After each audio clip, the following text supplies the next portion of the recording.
Go. Hey there, welcome back to Kids Gardening with Liz. I'm Liz, and today we're going to talk about the weather.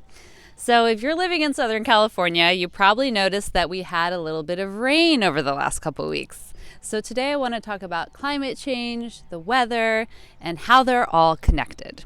So we know on this beautiful blue marble floating in space that most of our planet is made up of water.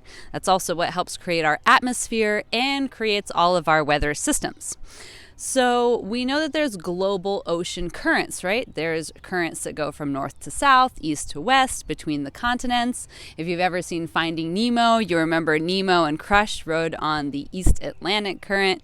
There's currents that actually circumvent the entire globe. So when you change the temperature of the ocean, even just a little bit, it's going to change all the weather systems because currently they're controlled by the temperature of the water, so how high it is, how much sunlight it gets, and also the density of the water, so how much salt content it is. So cold, salty water tends to sink to the bottom, and warm, less salty water goes to the top. And that's what creates these currents. And then the evaporation, so the water evaporating out of the ocean, and then the transpiration and coming back down, those are our weather patterns.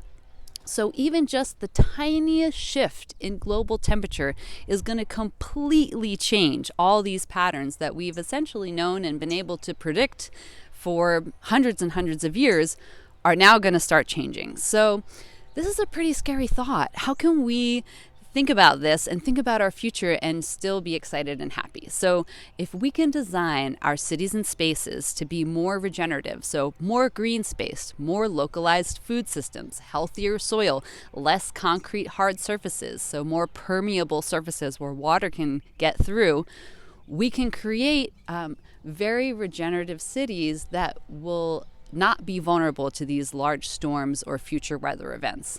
So I hope you'll come to our future workshops to learn about what regenerative agriculture and living means, and follow us for more videos like this. Thanks so much, and I'll see you next time.